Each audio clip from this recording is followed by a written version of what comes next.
तो दोस्तों आज के एपिसोड में आप सभी का पुनः हम बहुत बहुत स्वागत है।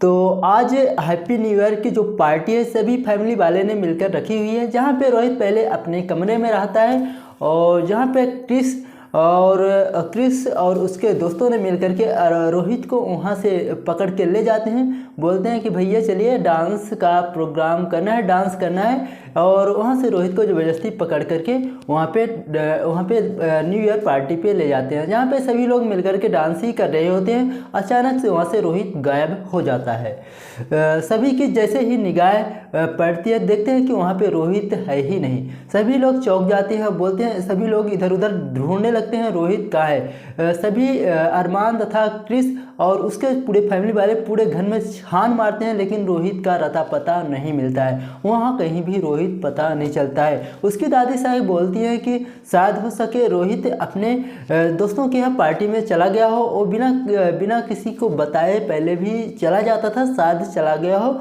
आप लोग चिंता मत करिए, लौट आएगा। लेकिन काफ़ी टाइम तक इंतज़ार करने के बाद भी रोहित वहाँ पे लौट के नहीं आ पाता है। अरमान काफ़ी ज़्यादा परेशान हो जाता है और वहाँ पे इसके बाद वहाँ पे उसकी जो चाची हैं अरमान की अबीरा को बोलती है कि अबीरा तुम ही कुछ की होगी जिसके कारण रोहित यहाँ से घर छोड़ के चला गया है। पूरा का पूरा दोष अबीरा पर लगाया जाता है। इतना ही सुनने के बाद अरमान की जो माँ है वो भी अबीरा से बोलते हैं कि अबीरा तू ही कुछ ऐसा बोल दी है रोहित से जिससे रोहित नाराज़ होकर के पार्टी छोड़ करके भाग गया है, और जो अगर कुछ हमारे रोहित के साथ होता है तो उसका जिम्मेदारी तुम लोगी, तुम्हारे ऊपर पूरी जिम्मेदारी जाएगी।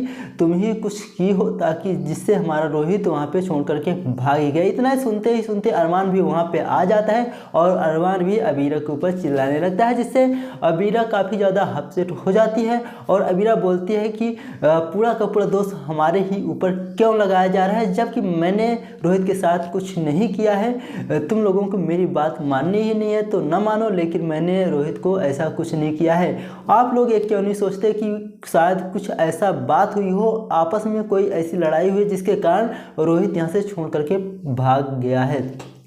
तो ये सभी सारा का सारा दोष अरमान के ऊपर सभी लोग मिलकर लगाते हैं, जहाँ पे अबीरा पूरी सफाई के साथ वहाँ पे बात करती है और बोलती है कि मेरा यहाँ पे कोई दोस्त नहीं है, ना तो मैं रोहित के साथ कुछ ऐसा किया है, मेरा इस परिवार से क्या कोई दुश्मनी है। ये सभी चीज़ें अबीरा अपने उस रोहित के फैमिली के साथ बोलती है और रोहित का कोई भी रता पता नहीं चलता है।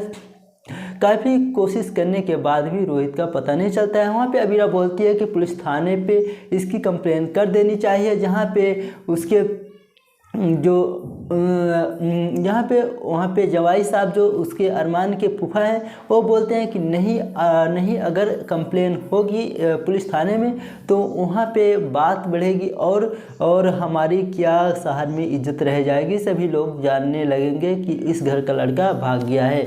तो अबीरा बोलती है कि रिपोर्ट करने से ही हमारा मसला सॉल्व होगा, जल्द ही रोहित को ढूंढने में हमारी मदद मिलेगी, तो कंप्लेन कर देनी चाहिए। जहाँ पे उसकी जो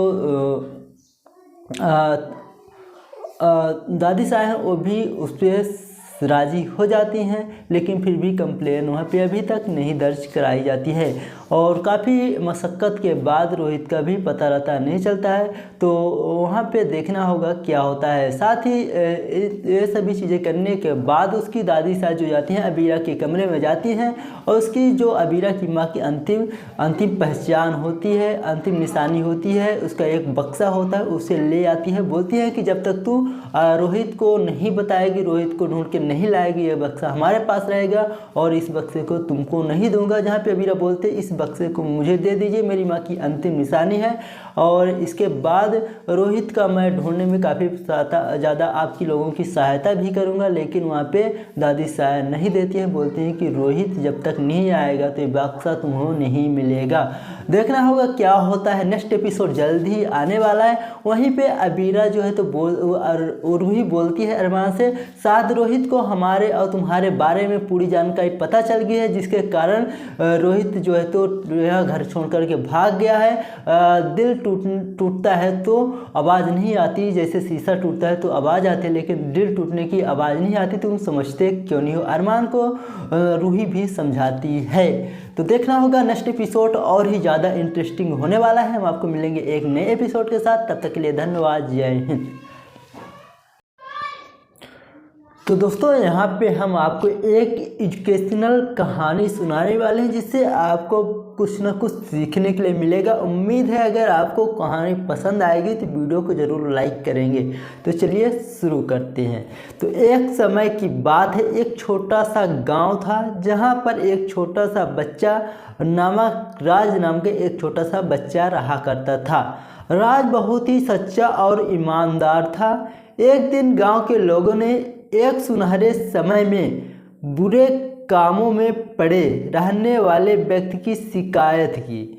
राज ने यह सुनकर तय किया कि वह उस स्थिति को सुधारने का निर्णय करेगा। उसने अपने दोस्तों को एक समूह बनाने के लिए कहा और सबको एक साथ मिलकर बुरे कामों के खिलाफ खड़ा होने का निर्णय लिया।